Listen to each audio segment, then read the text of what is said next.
Shalom adik-adik, apa kabarnya? Selamat datang di kebaktian online Sekolah Minggu GKPI Jemaat Khusus Satria Grogol. Inang senang sekali bertemu dengan kalian, walaupun hanya secara virtual. Nah, sebelum kita memuji Tuhan, mendengarkan firman Tuhan, mari kita bersatu dalam doa yang akan dipimpin oleh Kakak Santi. Sebelum kita memulai ibadah sekolah minggu hari ini, mari kita bersatu dalam doa. Tuhan Yesus, terima kasih untuk kesempatan yang Tuhan berikan kepada kami. Hari ini kami bisa kembali bertemu di dalam ibadah online sekolah minggu GKPI Satria. Biarlah Tuhan kiranya boleh berkati kami, persiapkan hati kami untuk mendengar firman-Mu. Biar kami juga boleh tumbuh ya Tuhan, menjadi anak-anak yang mampu melakukan firman Tuhan di dalam kehidupan kami sehari-hari. Terima kasih Tuhan Yesus, di dalam nama-Mu kami sudah berdoa dan mengucap syukur. Amin.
Tema hari ini adalah Allah berkuasa atas bumi. Dari Habakuk 3 ayat 8 sampai 9. Mari adik-adik kita buka Alkitab kita. Habakuk 3 ayat 8 dan 9. Terhadap sungai-sungaikah murkamu bangkit? Atau terhadap lautkah amarahmu sehingga engkau mengendarai kuda dan kereta kemenanganmu? Busurmu telah kau buka, telah kau isi dengan anak panah, Selah. Engkau membelah bumi menjadi sungai-sungai. Amin. Adik-adik, pada hari ini Inang akan bercerita tentang seorang nabi yang luar biasa, yaitu Nabi Habakuk. Dia hidup di zaman sebelum penjajahan bangsa Babel yaitu pada tahun 587 sebelum Masehi. Pada zaman itu, bangsa Yehuda melakukan banyak sekali kejahatan. Ada yang menyembah berhala, ada yang menindas satu dengan yang lain, mencuri, membunuh, dan banyak lagi kekerasan-kekerasan yang mereka lakukan. Bahkan pengadilan pun tidak melakukan apapun untuk menolong orang-orang yang lemah. Sehingga pada suatu saat Tuhan murka atau marah besar. Sehingga Tuhan menghukum bangsa Yehuda dengan mendatangkan bangsa Kasdim, yaitu bangsa yang kejam, garang, dan sangat tangkas. Dia datang untuk menghancurkan Yehuda, membunuh banyak orang-orang di sana, dan juga menawan sisanya untuk dibawa ke negeri mereka. Karena itu, Nabi Habakuk sangat sedih, sehingga ia memberanikan diri untuk bertanya dan mengeluh kepada Tuhan, mengapa semua ini bisa terjadi. Tetapi Tuhan berkata, Tuhan sendirilah yang berurusan dengan kejahatan-kejahatan bangsa Yehuda. Tuhan dengan kuasanya bukan hanya mau menghukum mereka, tetapi Tuhan mau menyelamatkan dan memulihkan bangsa Yehuda supaya mereka menjadi bangsa yang setia dan taat pada Tuhan seperti dahulu. Dalam situasi seperti ini, apa yang dapat dilakukan oleh Habakuk? Habakuk melakukan 3 hal, yaitu 1.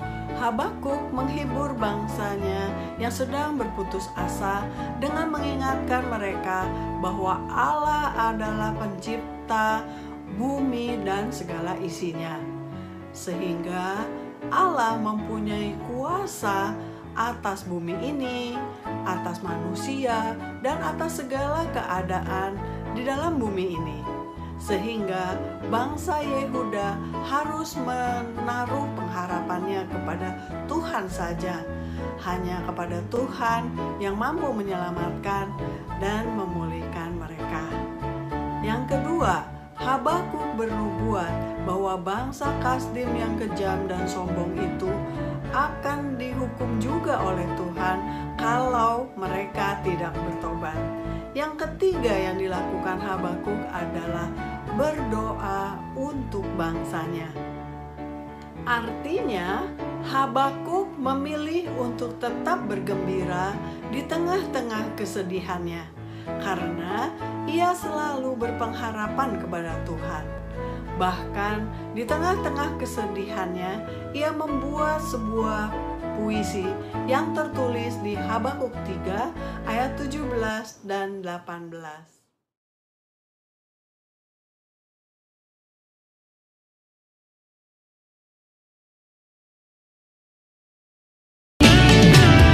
Sekalipun pohon ara tidak berbunga, pohon anggur tidak berbuah, hasil pohon zaitun mengecewakan, sekalipun ladang tak menghasilkan.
Adik-adik pasti bertanya, kok bisa ya dalam keadaan menderita kita bisa tetap bahagia dan bergembira?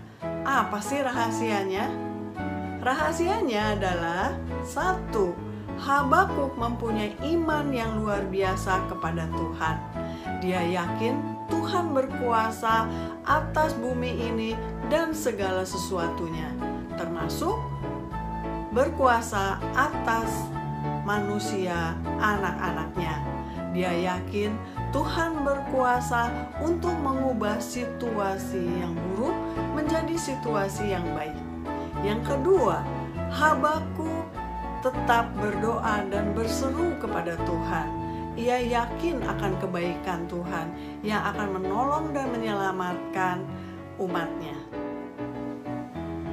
Adik-adik pasti pernah merasa sedih, marah, kesal, bahkan putus asa. Misalnya, ketika adik-adik mempunyai teman yang jahat, selalu mencuri barang adik-adik, meminta dengan paksa, membuli, mengejek, bahkan memukul. Atau juga adik-adik kesal karena selalu gagal dalam ujian, dalam ulangan, atau dalam pertandingan olahraga. Atau juga adik-adik mengalami kesulitan memahami pelajaran-pelajaran di sekolah. Nah, apa yang kalian lakukan? Apakah kalian menjadi marah-marah, berteriak, menangis, atau adik-adik menjadi sangat murung dan mengurung diri di dalam kamar? Nah, dalam situasi seperti itu, kita harus belajar dari Habakuk. Ya, adik-adik, kita harus belajar dari Nabi Habakuk, yaitu memilih untuk menjalani kehidupan yang bahagia, yang gembira di tengah-tengah situasi apapun. Apakah adik-adik mengalami hari-hari yang buruk ataupun hari-hari yang baik?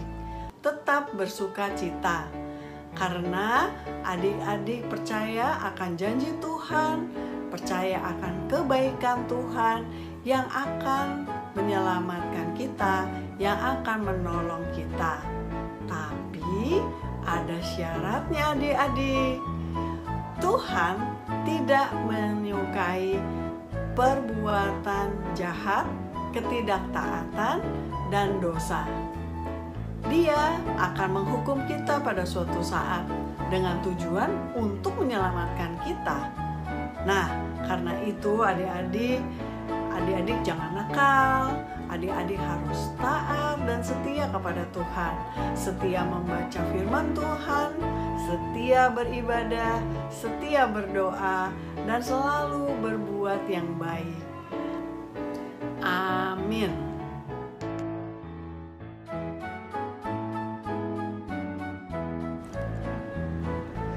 Kejadian 6 ayat 12. Allah menilik bumi itu, dan sungguhlah rusak benar, sebab semua manusia menjalankan hidup yang rusak di bumi. Amin.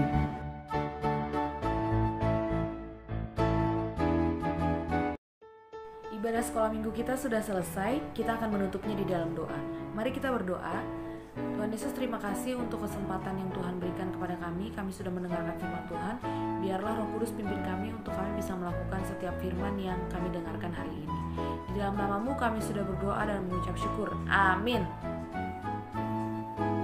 Selamat hari Minggu adik-adik. Tuhan Yesus memberkati.